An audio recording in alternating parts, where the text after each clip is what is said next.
আজকে আমরা right form of ভার্বের একটা এক্সারসাইজ করব।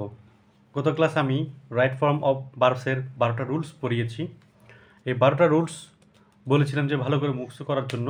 এই 12টা রুলস যদি ভালো করে মুখস্থ করেন তাহলে অবশ্যই পরীক্ষায় ভালো মার্ক তুলতে পারবেন। চলুন আমরা প্র্যাকটিক্যালি আজকে একটা এক্সারসাইজ করব। এখানে একটা প্রশ্ন নিয়েছি। প্রশ্নের প্রথমে we dash make a journey from Jessore to Khulna by bus. আমাকে শব্দগুলো আগে বুঝতে হবে, তাহলে আমি সেন্টেন্সটা তৈরি করতে পারবো। তাহলে we make a journey from Jessore to Khulna by bus. আমরা একটা জার্নিতে গিয়েছিলাম খুলনা টু যশোরে বাই বাসের দ্বারা। তাহলে এই বাক্যটাতে মেকটা পরিবর্তন করতে হবে। উইদিন ব্র্যাকেটে যে মেক ওয়ার্ডটা আছে এটা পরিবর্তন করতে হবে। তাহলে কীভাবে পরিবর্তন করব? তাহলে এটা কোন টেন্সের হবে, কীভাবে হবে সেটা আজকে আমরা করে দেখাবো। তাহলে দেখেন, এই বাক্যটা হলো একটা প্যাসিভ ভয়েস। আমরা জানি যে প্যাসিভ ভয়েসে সবসময় ভার্বের ফার্স্ট ফর্ম হয়। একদিক থেকে এটা হলো, অন্যদিকে হলো যেহেতু আমরা গিয়েছিলাম বলেছে প্রশ্নতে, তাই এই বাক্যে একটা জিনিস করতে পারি, সেটা হচ্ছে ফার্স্ট টেন্সের করতে পারি। আর যেহেতু ঘটনাটা অতীতকালের, তার জন্য আমরা এই বাক্যটাকে ফার্স্ট টেন্সের করব। তাহলে ফার্স্ট টেন্সের করতে গেলে আমাকে কী করতে হবে? মেকটাকে ফার্স্ট টেন্স করতে হবে। মেকের ফার্স্ট টেন্স কি? মেড। একটা এটা। আবার যদি বলে যে আমি এটাকে প্রেজেন্ট পারফেক্ট করব, সেটাও করা যাবে। তাহলে এটার উত্তর দুইটা হবে। একটা হচ্ছে মেড, আরেকটা হলো হ্যাভ মেড। তাহলে সেন্টেন্সটা কী দাঁড়ায়? We made a journey from Jessore to Khulna by bus, অথবা we have made a journey from Jessore to Khulna by bus. Okay, এবার B number, my uncle receive us at Khulna bus station. তাহলে এই বাক্যটাকে রিসিভটাকে পরিবর্তন করতে হবে। তো আমি শুরুতেই বলেছিলাম এই প্রশ্নের পুরোটাই মোটামুটি অতীতের ঘটনা। যেহেতু অতীতের ঘটনা, তাই এটাকে সবগুলো ফার্স্ট টেন্সে করতে হবে। আরেকটা দিক থেকে সেটা হচ্ছে এই বাক্যের শুরুটাতে ছিল প্যাসিভ ভয়েসের মতো, তাই এখানেও প্যাসিভ ভয়েস যেহেতু নিজে নিজে হয় না, অন্যের দ্বারা হয়, রিসিভটা হয় অন্যের দ্বারা, তাহলে আমাকে এটা প্যাসিভ ভয়েস করতে হবে। তাহলে রিসিভের প্যাসিভ ভয়েস করার জন্য ভার্বের ফার্স্ট ফর্ম বা ফার্স্ট পার্টিসিপল ফর্ম করতে হবে। তো রিসিভের ফার্স্ট ফর্ম বা ফার্স্ট পার্টিসিপল ফর্ম কি? রিসিভড। তাহলে এখানে উত্তরটা হবে রিসিভড। জাস্ট ইডি যোগ করে দিব। ওকে, এরপর সি নম্বরে রয়েছে we put up in my uncle's house for one day. আমরা আঙ্কেলের বাড়িতে একদিনের জন্য ছিলাম, সেটাও অতীতের ঘটনা। তাই এখানে পুটের কোনো পরিবর্তিত ফর্ম নেই। Put present form, put first form, put first participle form, তিনটাই একই ফর্মের। তাই এখানে আমরা কোনো পরিবর্তন করব না, এটাকে বসিয়ে দিব পিইউটি, পুট, যেটা ছিল সেটাই। এরপর আর্লি নেক্সট মর্নিং, পরের দিন সকালে, উই, এখানে একটু ভুল হয়েছে, এটা ক্রস হবে, we cross the Rupsa bridge and take a microbus which dash be bound for Bagerhat. আচ্ছা, আমি প্রথমের দিকে আসি। Early the next morning we crossed, তাহলে আমরা এটাকে পরিবর্তন করতে হবে। যেহেতু আমি বাক্যের শুরুতে বলেছিলাম এই পুরো ঘটনাটাই হচ্ছে অতীতকালের, তাই অতীতকালের যেহেতু ঘটনা, তাই এটাকে ফার্স্ট টেন্স করতে হবে। ক্রসের ফার্স্ট টেন্স হলো crossed. Crossed, early next morning we cross the Rupsa bridge and, এই টেকটাকে পরিবর্তন করতে হবে। তাহলে টেকটাকে পরিবর্তন করে কী আনবো?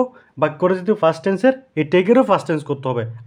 আরেকটা কারণে এই বাক্যটা ফার্স্ট টেন্স, সেটা হচ্ছে এই যে ক্রসড, এই ক্রসটা যেহেতু ফার্স্ট টেন্স রয়েছে, এই টেকটাও ফার্স্ট টেন্সের হবে। কেন? আমরা জানি যে অ্যান্ডের আগের অংশ যে টেন্সের হয় অ্যান্ডের পরের অংশটাও সেই টেন্সের হবে। তাই এটাকে টেকটাকে আমরা পরিবর্তন করে কী করব, টেকের first form took, TOOK, took. Okay, ঠিক আছে।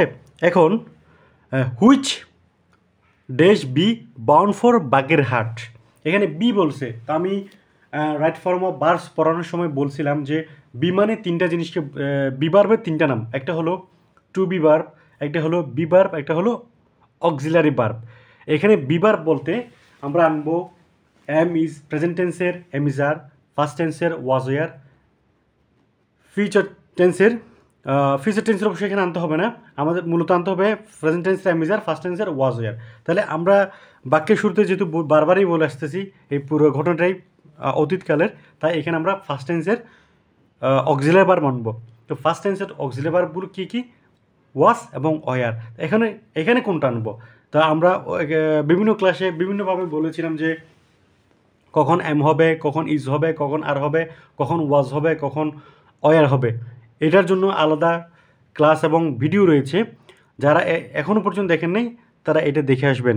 আমি সংক্ষেপে বলে দিচ্ছি, এখানে সাবজেক্ট যেহেতু থার্ড পারসন সিঙ্গুলার, তাই এখানে তার সাথে বসবে ওয়াস, আমরা এখানে বসাবো ওয়াস।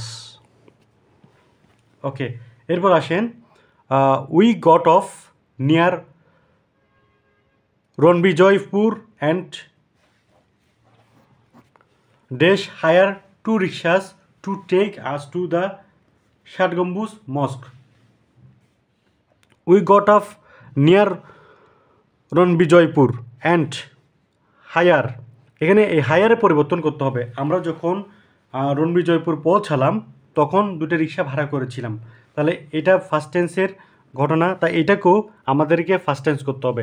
হায়ারে ফার্স্ট টেন্স কি, হায়ার্ড, অর্থাৎ একটা ডি যোগ করে দিতে হবে, hired 2 rickshaws to take us to the ষাট গম্বুজ মস্ক। ওকে, এরপর এইচ নম্বর আই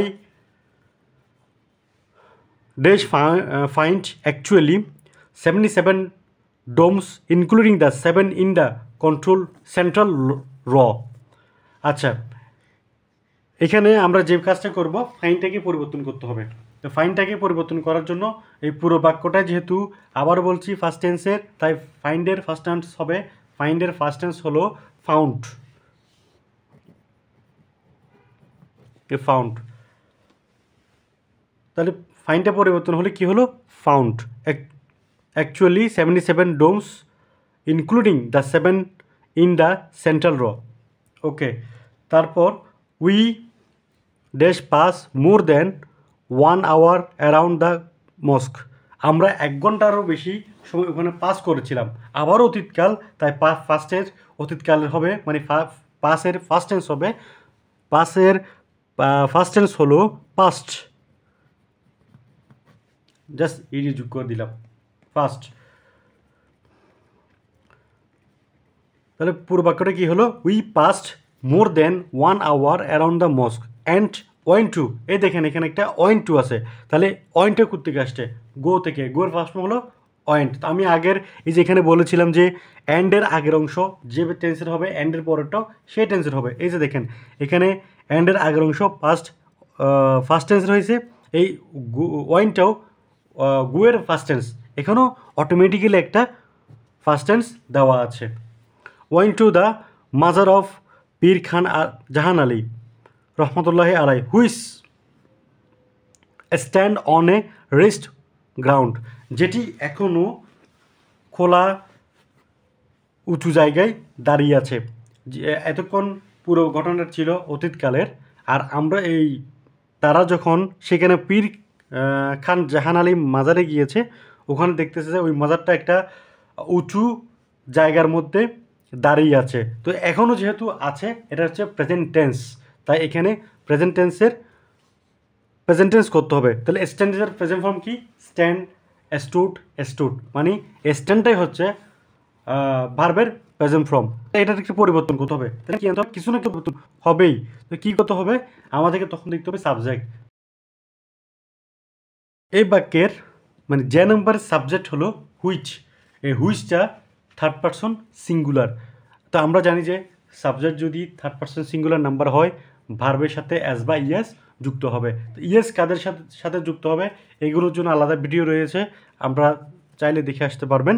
আর যেহেতু এখানে স্ট্যান্ড শেষে ডি আছে, এই ডি থাকার কারণে এখানে যুক্ত হবে এস শুধুমাত্র।